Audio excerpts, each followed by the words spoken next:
I'm so excited you're here to learn about sacred symbols. I'm Briana Borten, and I help people awaken to their highest selves. Subscribe to my channel and hit that bell to get alerted when I post a new video every Monday. I've led dozens of retreats with hundreds of people, guiding them to understanding sacred symbols and how to use them for guidance in their lives. And I can't wait to share a bit of that with you today. So let's dive in. The first thing I want to get clear about is what makes something sacred. Of course, there is cultural, historical, and spiritual significance that can be placed on things that call them out as sacred. Things like a mala for doing prayers in Hinduism, or a cross in Christianity, or smudging with sage from the Kumeyaay and other indigenous nation traditions. These are sacred to those who hold these beliefs and ways, which may also include you. And it's important to tap into your own experience of sacredness as something that inspires awe or reverence for you, which really could be anything if you're paying attention.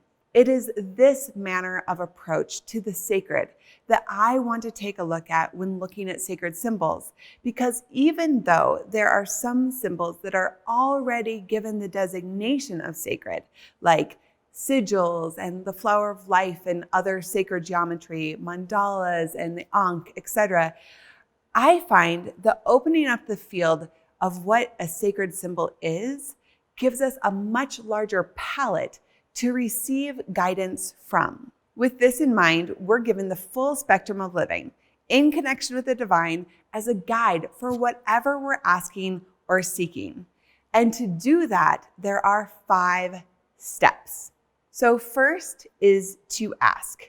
When you want divine guidance, when you want to see your path, when you want to get some information from the universe, it is essential that you ask.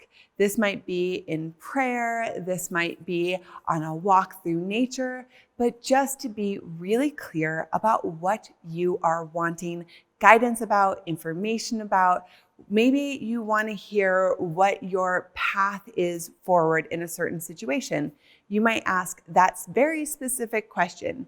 Or you might ask something more around the lines of how you're wanting to be guided in your feelings or in a relationship.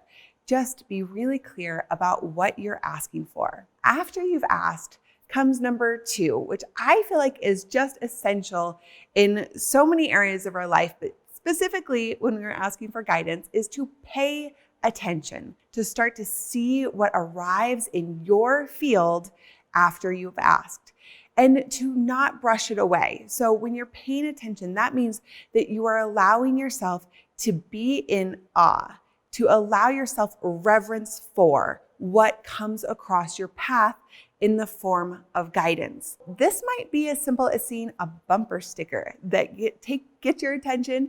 You're like, that has a pull for me. There's something there. Or maybe you see a bird fly across the sky, or maybe you see a flower wilting.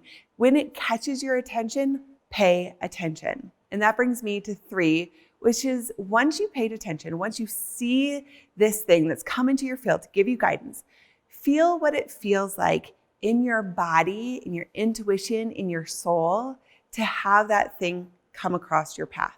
So one thing I see lots and lots of people doing is, they've asked a question, they're paying attention, and then 3 crows fly by. And then they go to Google. What does it mean when 3 crows fly by, right? And then you get what it meant to whoever wrote that when 3 crows flew by. That meant this to that person. But if you want to know what it means for you, then instead of asking out there what it means, you ask in here what it means. What does it feel like? And not just to see it, maybe to almost imagine being it, to invite that feeling of being 3 crows flying. Like, what is that feeling inside of you? When you start to notice what actually is coming through for you, you get a lot more specific in the guidance that you're receiving. And then 4 is to follow this with curiosity. Allow yourself to be so curious. Once something has come across your path and you start to feel it in your body, get so curious, not just a little like, oh, that felt like freedom. No, what kind of freedom does it feel like? What does it actually feel like to soar like a crow with your buddies alongside you? This is a really specific vibration. Get so curious about it and keep being curious, right? Maybe that leads you to another inquiry. Maybe it leads you to the next thing that you see. Allow yourself to stay on the path, like you're following the little breadcrumbs of guidance that are going to show you the exact answer that you're looking for. And then number 5 is to be in the moment. What is being shown to you is happening right now. And this is huge for us as humans. We want to delay our growth, our healing out in front of us in the future, some other time. Even if we don't want to, we just simply do this a lot instead of allowing it to be right here, right now. So in the case of those three crows flying across the sky, they're here for you in that moment when it's happening. Stop, feel it, allow yourself to experience that, and then move from that place, from this moment. Instead of taking note of it, writing it down in your journal, processing it in a month from now, and not really getting what is right juicy here, because then it's going to be like watching a rerun of a show, right? That was what was happening in that moment.